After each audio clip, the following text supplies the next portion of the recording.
Hello friends, नमस्कार। मैं Rakesh Kumar. Current affairs में आपका स्वागत है। आज हम चलते हैं बिना समय बर्बाद किए टॉपिक्स पे जो परीक्षा या सामान्य जानकारी के हिसाब से महत्वपूर्ण है। जैसे हम 1 जून हम प्रमुख दिवसों की बात करते हैं, जो इम्पोर्टेंट डेज हैं उसकी बात करते हैं।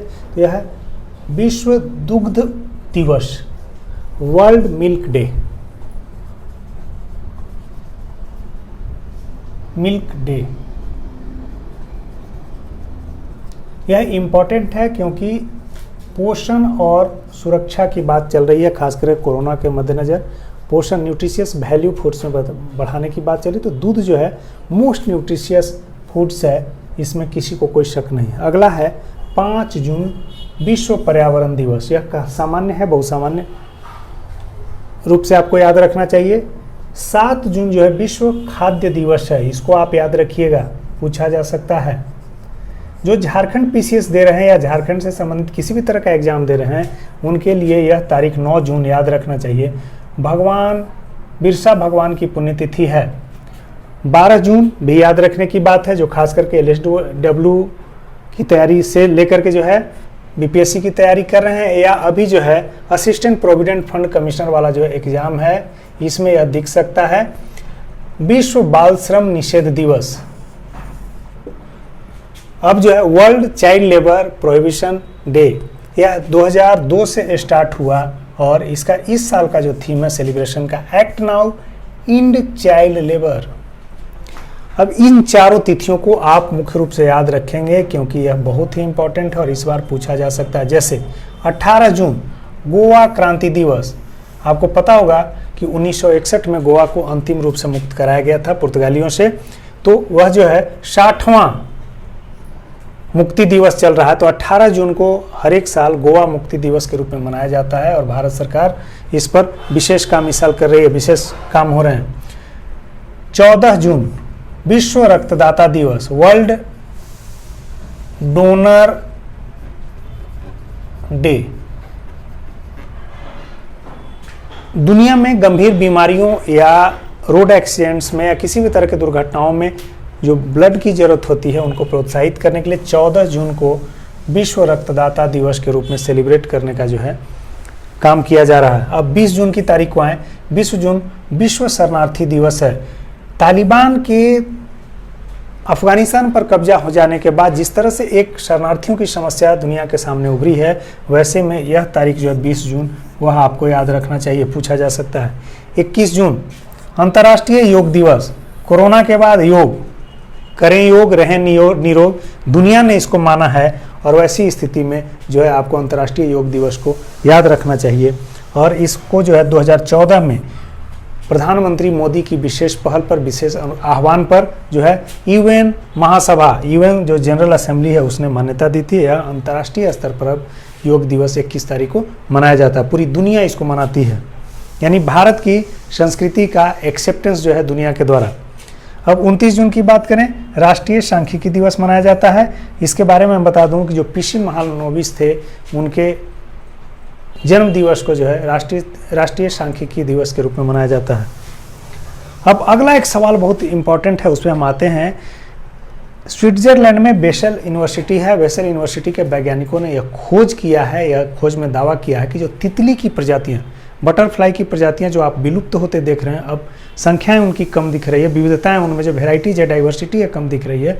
उसके पीछे मुख्य जिम्मेवार कारक बताया है कि मिट्टी में नाइट्रोजन के डिपोजिशन, मिट्टी में नाइट्रोजन के जो डिपोजिशन है, जमाव हो रहा है, चाहे वह वायु प्रदूषण से हो रहा है, वाहनों के से निकलने वाले जो धुएँ हैं उसके उत्सर्जन से हो रहा हो, चाहे जो है या खाद्य पदार्थों से, मतलब खाद से हो रहा है, फर्टिलाइजर से हो रहा है, इन सब की वजह से जो है मिट्टी में नाइट्रोजन का डिपोजिशन हो रहा है और इसी की वजह से तितलियों की प्रजातियां जो है खतरे में आ गई हैं।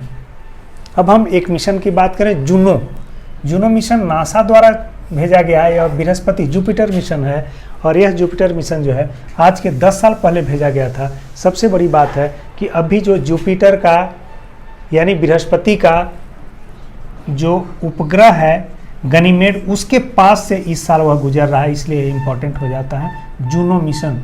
जुपिटर मिशन है, 10 साल पहले भेजा गया और इस साल अभी गनीमेड नाम का जो उपग्रह है, किसका, जुपिटर का, उसके पास से यह गुजर रहा है।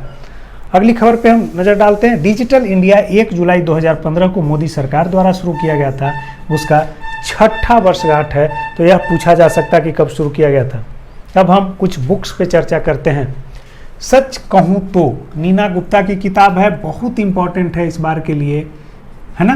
नीना गुप्ता के बारे में आप जानते होंगे कि यह जो है विवियन रिचर्ड्स जो प्रसिद्ध क्रिकेट खिलाड़ी थे वेस्ट इंडीज़ के, उनके साथ इनका एक संबंध बना था, उससे एक पुत्री को इन्होंने जन्म दिया था और अंतिम रूप में शादी नहीं हो पाई थी। तो शायद उसी संबंधों को जो है इन्होंने अपने पुस्तक में उकेरा है। तो यह बहुत इंपॉर्टेंट है, आप याद रखिएगा। अगला है सुरेश रैना, जो क्रिकेटर हैं, सलामी बल्लेबाज हैं, अब इन्होंने संन्यास ले लिया। उन्होंने लिखा believe what life and cricket taught me, इस बार पूछेगा। अब सलमान रश्दी जिस साल भी किताब लिख देते हैं, जिस साल भी उनका जो है बुक पब्लिश होता है, तो उस साल वह जो है क्वेश्चन बन जाते हैं। तो language of truth essay 2003 to 2020 यह पूछा जा सकता है। अब हैं अशोक लवासा साहब। अशोक लवासा साहब ने an ordinary life portrait of an Indian generation इन्होंने लिखा है। अब हम कुछ यादों, कुछ स्मृतियों की बात करते हैं जो नहीं रहे। सबसे पहले तो उनको नमन, है ना, जिनका अपना योगदान रहा भारत के निर्माण में, भारत के समृद्धि में, भारत के मान सम्मान को बढ़ाने में। अब मिल्खा सिंह की बात करें।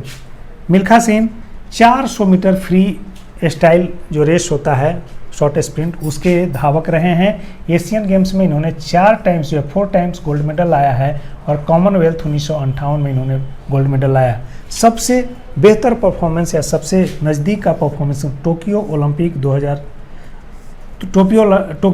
1964 में इन्होंने 4th पोजीशन हासिल किया था। यह सबसे जीवन का सबसे करीब जो गोल्ड मेडल लेते लेते सपना छूट गया था, जिसको यानी एथलेटिक्स के इवेंट में उसके बाद से सबसे करीब का मामला था और वो चूक गए थे। उनका सपना था कि मेरे जीवन काल में रहते रहते जो है कोई भारतीय एथलेटिक्स में, ओलंपिक के एथलेटिक्स में गोल्ड मेडल लाए। तो इस बार नीरज चोपड़ा ने भाला फेंक में लाया, लेकिन इनकी मौत के बाद लाए हैं, तो इसलिए यह सपना भी उनका अधूरा रह गया।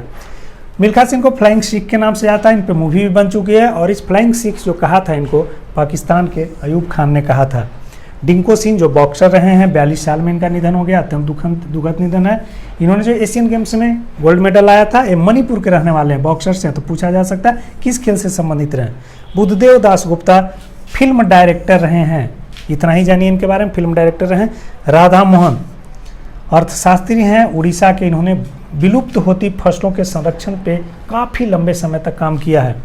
अनिरुद्ध जगन्नाथ, आप याद रखिए इनको, ये भारतीय मूल के हैं और आधुनिक मॉरिशस के निर्माता के रूप में जाने जाते हैं। अगला है अशोक पनगढ़िया, न्यूरोलॉजिस्ट हैं, राजस्थान के रहने वाले हैं।